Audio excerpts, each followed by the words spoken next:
ও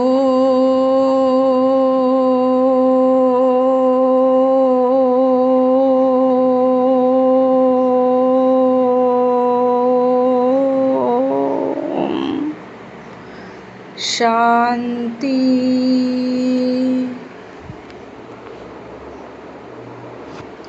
11/9/2024 প্রাতঃমুরলি। ওম শান্তি। বাপদাদা মধুবন। আজকের বাপদাদার অমূল্য মহাবাক্য হলো, মিষ্টি বাচ্চারা, তোমরা বাবার কাছে এসেছো নিজেদের ক্যারেক্টার্স সংশোধন করতে। তোমাদের এখন দেবী ক্যারেক্টার্স বানাতে হবে। বাবা কি বলছেন? মিষ্টি বাচ্চারা, তোমরা বাবার কাছে এসেছো নিজেদের ক্যারেক্টার্স সংশোধন করতে। তোমাদের এখন দেবী ক্যারেক্টার্স বানাতে হবে। প্রশ্ন: বাচ্চারা, তোমাদের চোখ বন্ধ করে বসতে কেন নিষেধ করা হয়? উত্তর: কেননা দৃষ্টি দ্বারা ভরপুর করেন যিনি, সেই বাবা তোমাদের সম্মুখে রয়েছেন। যদি চোখ বন্ধ থাকে তবে ভরপুর হবে কিভাবে? অর্থাৎ বাবা চোখ দিয়ে আমাদের দৃষ্টি ভরপুর করে। তো স্কুলে চোখ বন্ধ করে বসতে নেই। চোখ বন্ধ থাকলে আলস্য আসবে। তোমরা বাবার বাচ্চারা তো এই স্কুলে পড়াশোনা করছো। এ হলো source of income. Lakh lakh Padam উপার্জন হচ্ছে তোমাদের। উপার্জন করতে গিয়ে আলস্য উদাসীনতা আসা উচিত নয়। ওম শান্তি। মিষ্টি মিষ্টি আত্মারূপী বাচ্চাদেরকে বাবা বোঝাচ্ছেন। বাচ্চারা তো জানেন আত্মিক বাবা পরম ধাম থেকে এসে আমাদের পড়াচ্ছেন। কি পড়াচ্ছেন? বাবার সাথে আত্মার যোগযুক্ত হওয়ার পদ্ধতি শেখাচ্ছেন। তো সৃষ্টির পিতা নিরাকার মহাজ্যোতি শিব বাবা পরম ধাম থেকে এসে আমাদের পড়াচ্ছেন। তো কি পড়াচ্ছেন? বাবার সাথে আত্মার যোগযুক্ত হওয়ার প্রসেস, পদ্ধতি শেখাচ্ছেন, যাকে স্মরণের যাত্রা বলা হয়। বাবা এও বলেছেন, বাবাকে স্মরণ করতে করতে মিষ্টি আত্মারূপী বাচ্চারা, তোমরা পবিত্র হয়ে নিজেদের পবিত্র শান্তিধামে পৌঁছে যাবে। কত সহজভাবে বুঝিয়েছেন। নিজেকে আত্মা মনে করো আর নিজের প্রীতম অসীম জাগতিক বাবাকে স্মরণ করো। তবে তোমাদের জন্ম জন্মান্তরের যে পাপ সঞ্চিত হয়ে আছে তা ভস্মীভূত হয়ে থাকবে। একেই বলা হয় যোগ অগ্নি। এ হলো ভারতের প্রাচীন রাজ্য, যা বাবা প্রতি 5000 বছর পরে এসে শিখিয়ে থাকে। অসীম জাগতিক বাবাই এই ভারতে সাধারণ শরীরে প্রবেশ করে, অর্থাৎ ব্রহ্মার সাধারণ শরীরে মহাজ্যোতি শিব বাবা প্রবেশ করে তোমাদের অর্থাৎ বাচ্চাদেরকে বুঝিয়ে বলেন, এই স্মরণের দ্বারাই তোমাদের জন্ম জন্মান্তরের পাপ কেটে যাবে। কালকের মহাবাক্যে কি বলেছিল? মন মনোভাবর মন্ত্রের দ্বারাই আমাদের বিকর্ম বিনাশ হবে, তাই না? আমাদের ক্যারেক্টার শুদ্ধ হবে। আজকে বাবা কি বলছে? স্মরণের দ্বারাই তোমাদের জন্ম জন্মান্তরের পাপ কেটে যাবে, কেননা বাবা হলেন পতিত পাবন এবং সর্বশক্তিমান। তোমাদের আত্মারূপী ব্যাটারি এখন তমপ্রধান হয়ে গেছে। যা শতপ্রধান ছিল এখন তাকে পুনরায় শতপ্রধান কিভাবে করে তুলবে, যাতে তোমরা শতপ্রধান দুনিয়াতে যেতে পারো বা শান্তিধামের ঘরে যেতে পারো। বাচ্চাদের এটা খুব ভালোভাবে স্মরণে রাখা উচিত। বাবা বাচ্চাদের এই ডোজ দিচ্ছেন, এই স্মরণের যাত্রা তোমরা উঠতে বসতে চলতে ফিরতে পারো। যতটা সম্ভব গৃহস্থ ব্যবহারে থেকে পদ্ম ফুলের মতো পবিত্র থাকতে হবে। বাবাকে স্মরণ করতে হবে আর সাথে সাথে দেবী গুণও ধারণ করতে হবে, কেননা এই দুনিয়া মানুষের হলো আসুরি ক্যারেক্টার। তোমরা বাচ্চারা এখানে এসেছো দেবী ক্যারেক্টার গড়ে তুলতে। এই লক্ষ্মী নারায়ণের ক্যারেক্টার খুব মিষ্টি।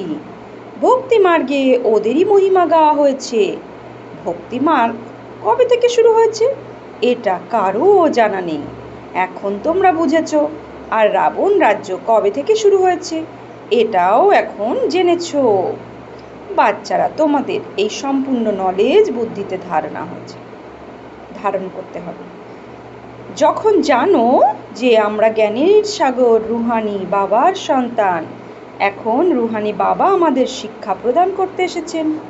এটাও জানো যে ইনি কোনো অর্ডিনারি পিতা নন, ইনি হলেন অসীম জগতের পিতা, যিনি আমাদের পড়াতে এসেছেন। ওনার নিবাস স্থান হলো ব্রহ্মলোক। তাহলে ব্রহ্মলোকে কে থাকেন? পরমপিতা পরমাত্মা নিরাকার মহাজ্যোতি থাকেন। ব্রহ্মই পরমাত্মা নয়, ব্রহ্মলোক হচ্ছে থাকার জায়গা, যেখানে স্বয়ং ভগবান পরমপিতা পরমাত্মা থাকেন। সবার লৌকিক পিতা তো এখানেই। বাচ্চাদের এই দৃঢ়তার সাথে নিশ্চয়ই হওয়া উচিত, আমরা আত্মাদের শিক্ষা প্রদানকারী পরমপিতা পরমাত্মা, যিনি অনন্ত অসীমের জগতের পিতা। ভক্তি মার্গে লৌকিক পিতা থাকা সত্ত্বেও পরমপিতা পরমাত্মাকে আহ্বান করে। ওনার যথার্থ নাম হলো শিব। বাবা স্বয়ং বুঝিয়ে বলেন, মিষ্টি মিষ্টি বাচ্চারা, আমার একটাই নাম শিব। যদিও অনেক নামে অনেক মন্দির নির্মাণ করেছে, কিন্তু সেসবই হলো ভক্তি মার্গের সামগ্রী। আমার একটাই যথার্থ নাম, তা হলো শিব। তোমরা বাচ্চাদের আত্মাই বলা হয় শালগ্রাম, বললেও কোনো ভুল নেই। অসংখ্য শালগ্রাম আছে, কিন্তু শিব একজনই, অর্থাৎ ছোট ছোট যে শালগ্রাম শিলা শিবের সাথে থাকে না, ছোট ছোট শালগ্রাম শিলা অসংখ্য। তো বাবা বলছেন এই শিবের সাথে তোমরা হচ্ছে শালগ্রাম শিলা, এতে ভুল নেই। অসংখ্য শালিগ্রাম আছে, কিন্তু শিব একজনই, তিনি হলেন অসীম জগতের পিতা। বাকি সবাই তাঁর সন্তান। এর আগে তোমরা ছিলে লৌকিক সন্তান, লৌকিক পিতার কাছে থাকতে। জ্ঞান তো ছিল না, সুতরাং অনেক রকমের ভক্তি করতে। অর্ধ কল্প ধরে ভক্তি করেছ, তারপর থেকে ভক্তি শুরু হয়। রাবণ রাজ্য ওই সময় থেকে শুরু হয়েছে। এ হলো অতি সহজ বিষয়, কিন্তু এত সহজ কথা খুব কমজনই বুঝতে পারে। রাবণ রাজ্য কবে থেকে শুরু হয়েছে এটাও কেউ জানে না। তোমরা মিষ্টি বাচ্চারা মিষ্টি বাচ্চার জ্ঞান বাবাই হলেন জ্ঞানের সাগর, যা ওনার কাছে আছে তাই তিনি এসে বাচ্চাদের দিয়ে থাকেন। শাস্ত্র তো ভক্তি মার্গের জন্য। এখন তোমরা বুঝেছ জ্ঞান, ভক্তি, তারপর হলো বৈরাগ্য, এই তিনটিই হলো প্রধান। সন্ন্যাসীরাও জানে জ্ঞান, ভক্তি আর বৈরাগ্য, কিন্তু সন্ন্যাসীদের হলো নিজেদের সসীম বৈরাগ্য। ওরা অসীম জগতের বৈরাগ্য সম্পর্কে শেখাতে অপারগ। দুই প্রকারের বৈরাগ্য আছে, এক হলো সীমিত বৈরাগ্য, অপরটি হলো অসীম জগতের বৈরাগ্য। ওটা হলো হঠযোগী সন্ন্যাসীদের বৈরাগ্য, এ হলো অসীম জগতের বৈরাগ্য। তোমাদের হলো রাজযোগ, ওরা ঘর বাড়ি ছেড়ে জঙ্গলে চলে যায়, সুতরাং ওদের সন্ন্যাসী নাম দেওয়া হয়। হঠযোগী ঘর বাড়ি ছেড়ে চলে যায় পবিত্র থাকার জন্য, এটাও ভালো। বাবা বলেন ভারত তো পবিত্র ছিল, এর মতো পবিত্র খণ্ড আর কিছু হয় না। ভারতের এত উচ্চ মহিমার কথা ভারতবাসীরা নিজেরাই জানে না। বাবাকে ভুলে যাওয়ার কারণে সব কিছু ভুলে যায়, অর্থাৎ নাস্তিক আর অনাথ হয়ে যায়। সত্যযুগে কত সুখ শান্তি ছিল, এখন কত দুঃখ অশান্তি। মূল বাতানি তো হলো শান্তিধাম, যেখানে আমরা আত্মারা বাস করি। আত্মারা নিজের ঘর থেকে এখানে আসে অসীম জগতের ভূমিকা পালন করতে। এখন হলো পুরুষোত্তম সঙ্গম যুগ, যখন অসীম জগতের পিতা আসেন তখন দুনিয়াতে নিয়ে যাওয়ার জন্য। বাবা এসে উত্তম থেকে উত্তম করে তোলেন। ওনাকে উচ্চতমের থেকে উচ্চ ভগবান বলা হয়, কিন্তু তিনি কে, কাকে বলা হয়, এসব কিছুই জানে না। একটা বড় শিবলিঙ্গ রেখে দিয়েছে, ভেবেছে এই লিঙ্গ নিরাকার পরমাত্মা। আমরা আত্মারা পিতা, আমরা আত্মাদের পিতা তিনি। মানুষ এটাও বোঝে না, শুধুই পুজো করে। সব সময় শিব বাবা বলেন, রুদ্র বাবা বা বাবুলনাথ বাবা বলবেন না। সব সময় শিব বাবা বলেন, রুদ্র বাবা বলা হয় না, বাবুলনাথ বাবাও বলবে না। হ্যাঁ, তোমরা লিখেও থাকো শিব বাবা স্মরণ আছে, কোশ্চেন করেছে। এই স্লোগান ঘরে ঘরে লাগানো উচিত যে শিব বাবাকে স্মরণ করলে পাপ ভস্য হবে, কেননা পতিত পাবন একজনই বাবা। এই পতিত দুনিয়াতে একজন পবিত্র হতে পারে না, এই পতিত দুনিয়াতে একজনও পবিত্র হতে পারে না, সবাই কি পতিত। এই পতিত দুনিয়াতে একজনও পবিত্র হতে পারে না, আবার পবিত্র দুনিয়াতে একজনও পতিত থাকে না। ইকুয়েশন, তাই না? সমান সমান। শাস্ত্রে তো সব জায়গায় পতিত বলে লেখা আছে। ত্রেতাতেও বলে দেয় রাবণ ছিল, সীতাকে হরণ করা হয়েছিল, কৃষ্ণের সাথেও কংস, জরাসন্ধ, হিরণ্যকশিপু ইত্যাদি দেখানো হয়েছে। কৃষ্ণের ওপর কলঙ্ক লেপন করা হয়েছে। সত্য যুগে এসব হতেই পারে না। কত মিথ্যা কলঙ্ক দেওয়া হয়েছে। বাবার উপরেও কালিমা লেপন করেছে। দেবতাদের উপরে কালিমা লেপন করা হয়, সবারই গ্লানি করতে থাকে। সুতরাং এখন বাবা বলছেন, এ হলো স্মরণের যাত্রা, আত্মাকে পবিত্র করে তোলার, পবিত্র হয়ে তারপর পবিত্র দুনিয়ায় যেতে হবে। বাবা 84 চক্র ব্যাখ্যা করেছেন। বাবা 84 চক্র ব্যাখ্যা করেছেন। কি করে আমরা 84 চক্র লাগাই? সত্যতে 8, ত্রেতাতে 12, দাপরে 21, কলিতে 42 আর বর্তমানে ব্রাহ্মণের জন্ম। এখন তোমাদের এটা হলো অন্তিম জন্ম, তারপর ঘরে ফিরে যেতে হবে। ঘরে তো শরীর যাবে না, সব আত্মাকে যেতে হবে। সেই জন্য মিষ্টি মিষ্টি আত্মারূপী বাচ্চারা নিজেকে আত্মা মনে করে বসো, নিজেকে দেহ মনে করো না। সৎসঙ্গে তোমরা দেহ অভিমানী হয়ে বসো। এখানে বাবা বলেন দেহি অভিমানী হয়ে বসো। যেমন আমার মধ্যে সংস্কার আছে, আমি জ্ঞানের সাগর, শান্তির সাগর, পবিত্রতার সাগর, আনন্দের সাগর। তো বাচ্চারা তোমাদের এমন হতে হবে। তিনি অসীম জগতের পিতা এবং সীমিত জগতের পিতার মধ্যে বৈসাদৃশ্য ব্যাখ্যা করেছেন। অসীম জগতের বাবা বসে তোমাদের সম্পূর্ণ জ্ঞান বুঝিয়ে বলেন, আগে তোমরা জানতে না, এখন সৃষ্টি চক্র কিভাবে ঘোরে, এর আদি, মধ্য, অন্ত এবং চক্রের আয়ু কত, সব বুঝিয়ে দেন। ভক্তি মার্গে তো কল্পের আয়ু লক্ষ বছর শুনিয়ে ঘোর অন্ধকারে ঠেলে দেওয়া হয়েছে, অবনতির দিকেই নেমে এসেছে। বলাও হয়ে থাকে, যত আমরা ভক্তি করব ততই পিতাকে টেনে আনব। বাবা এসে আমাদের পবিত্র করে তোলেন, বাবাকে টেনে আনেন, আহ্বান করে ডাকে, কেননা পতিত হয়ে বড়ই দুঃখী হয়ে পড়ে। তারপর বলে আমরা বাবাকে আহ্বান করি। বাবাও তখন দেখে বাচ্চারা সম্পূর্ণ দুঃখী হয়ে তমপ্রধান হয়ে গেছে। 5000 বছর পূর্ণ হওয়ার পর তবেই তিনি আসেন এই ঈশ্বরীয় পঠন পাঠন পুরনো দুনিয়ার জন্য। তোমাদের আত্মা তো ধারণ করে সাথে নিয়ে যাবে। যেমন আমি জ্ঞানের সাগর, তোমরাও তেমনই জ্ঞানের নদী। এই নলেজ এই দুনিয়ার জন্য নয়। এই দুনিয়া তো ছি, শরীরও ছি হয়ে গেছে, একে তো ত্যাগ করতে হবে। শরীর তো এখানে পবিত্র হতে পারে না। আমি হলাম আত্মাদের পিতা, আত্মাদের পবিত্র করে তুলতে এসেছি। এই সব বিষয় মানুষ তো কিছুই জানে না, সম্পূর্ণ পাথর বুদ্ধি হয়ে গেছে। আর সেই জন্য গেয়ে ওঠে পতিত পাবন, এসো আমাদের লিবারেট করো, আমাদের পাবন বানাও। আত্মাই পতিত হয়ে গেছে, আত্মাই সব কিছু করে, ভক্তিও আত্মাই করে, শরীরও আত্মাই ধারণ করে। এখন বাবা বলেন আমি তোমাদের অর্থাৎ আত্মাদের নিয়ে যেতে এসেছি। আমি অসীম জাগতিক পিতা, আত্মারা তোমাদের আহ্বান শুনেই এসেছি। তোমরা কত ডেকেছ, এখনো পর্যন্ত আহ্বান করে বলে হে পতিত পাবন ও গডফাদার, তুমি এসে যদি এই পুরনো দুনিয়া দুঃখ থেকে, ডেভিলের অর্থাৎ শয়তানের থেকে লিবারেট করো, তবে আমরা সবাই ঘরে ফিরে যাব। আর তো কেউ জানেই না যে আমাদের ঘর কোথায়, ঘরে কিভাবে যাব, কবে যাব। মুক্তিতে যাওয়ার জন্য কত মাথা ঠোকে, কত শুরু করে, কত মাথা ঠোকে আর কত গুরু করে। জন্মান্তর ধরে মাথা ঠুকে এসেছে। ওই সব গুরুরা জীবন মুক্তির সুখকে তো জানেই না, ওরা শুধুই মুক্তি চাই বলেও থাকে বিশ্বে শান্তি কিভাবে আসবে, কিভাবে হবে। সন্ন্যাসীরাও মুক্তিকেই জানে, জীবন মুক্তিকে জানে না। অর্থাৎ সত্যযুগে আমরা কীভাবে থাকবো, জীবন মুক্ত অবস্থায় থাকবো, শরীর থেকে আলাদা হয়ে আত্মা অভিমানীতে থাকবো, উন্মুক্ত অবস্থায় থাকবো, বন্ধনে নয়।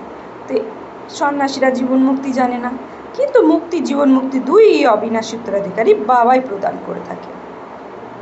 তোমরা যখন জীবন মুক্তিতে থাকো, বাকি সবাই মুক্তিধামে চলে যায়। এখন এখানে তোমরা বাচ্চারা নলেজ গ্রহণ করছো। এরকম হওয়ার জন্য তোমরাই সবচেয়ে বেশি সুখ দেখেছো, তারপর সবচেয়ে বেশি দুঃখও তোমরা দেখেছো। আদি সনাতন দেবী দেবতা ধর্মের তোমরাই ছিলে, তারপর ধর্মভ্রষ্ট কর্মভ্রষ্ট হয়ে গেছো। তোমরা পবিত্র প্রবৃত্তি মার্গের ছিলে, এই লক্ষ্মীনারায়ণও পবিত্র প্রবৃত্তি মার্গের। ঘর বাড়ি ছেড়ে চলে যাওয়া এটা সন্ন্যাসীদের ধর্ম। সন্ন্যাসীরা প্রথমে খুব ভালো ছিল, তোমরাও প্রথমে ভালো ছিলে, এখন তমপ্রধান হয়ে গেছো। বাবা বলেন এটাই হলো ড্রামার খেলা। বাবা বোঝান এই পড়াশুনোই হলো নতুন দুনিয়ার জন্য। পতীত শরীর পতীত দুনিয়া ড্রামা অনুসারে আমাকে আবার 5000 বছর পরে আসতে হয়। না কল্প লক্ষ বছরে, না আমি সর্বব্যাপী। তোমরা তো আমার গ্লানি করে এসেছো, তারপর আমি তোমাদের উপকার করি। শিব বাবার যত গ্লানি করা হয়েছে তেমনটা আর কারো ক্ষেত্রে হয়নি। যে বাবা তোমাদের বিশ্বের মালিক করে তোলেন তাকেই তোমরা সর্বব্যাপী বলেছ। অর্থাৎ মুখ্য গ্লানি কী করেছি আমরা? যে ভগবানকে সর্বব্যাপী বলে দিয়েছি সব জায়গায়। কালকে মল্লিত বাবাই পয়েন্ট দিয়েছিল, সর্বব্যাপী, সব জায়গায় ভগবান আছে। তোমরা তো আমার গ্লানি করে এসেছো, তারপর আমি তোমাদের উপকার করি। বলছে তারপরও আমি তোমাদের উপকার করি। শিব বাবার যত গ্লানি করা হয়েছে তেমনটা আর কারো ক্ষেত্রে হয়নি। যে বাবা তোমাদের বিশ্বের মালিক করে তোলেন তাকেই তোমরা বলো সর্বব্যাপী। যখন গ্লানির সীমা অতিক্রম করে তখনই আমি এসে উপকার করি। এ হলো পুরুষোত্তম সঙ্গম যুগ, কল্যাণকারী যুগ। যখন তোমাদের পবিত্র করে তুলতে আসি, পবিত্র বানানোর জন্য কত সহজ উপায় বলে দেন। তোমরা ভক্তি মার্গের অনেক ধাক্কা খেয়েছো, পুকুরেরও স্নান করে এসছো, ভেবেছো এর দ্বারাই পবিত্র হয়ে যাবে। এখন কোথায় সেই জল আর কোথায় পতিত পাবন পিতা? ওসব হলো ভক্তি মার্গ, এ হলো জ্ঞান মার্গ। মানুষ কত ঘোর অন্ধকারে পড়ে আছে, কুম্ভকর্ণের নিদ্রায় শায়িত। এ তো তোমরা জানো, গাওয়াও হয়ে থাকে বিনাশকালে বিপরীত বুদ্ধি, বিনাশ ডেকে আনে। এখন তোমাদের হলো নম্বর অনুসারে, পুরুষার্থ অনুসারে প্রীত বুদ্ধি। এখনও সম্পূর্ণ প্রীত বুদ্ধি নয়, কেননা মায়া প্রতি মুহূর্তে ভুল করিয়ে দেয়। এ হলো 5 বিকারের লড়াই। 5 বিকারকে রাবণ বলা হয়। রাবণের ওপর গাধার শির দেখানো হয়েছে।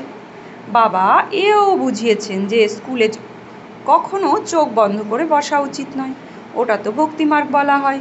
যে চোখ বন্ধ করে ভগবানের স্মরণে বসো, চোখ বন্ধ করে ভগবানের স্মরণে বসা মানে কি?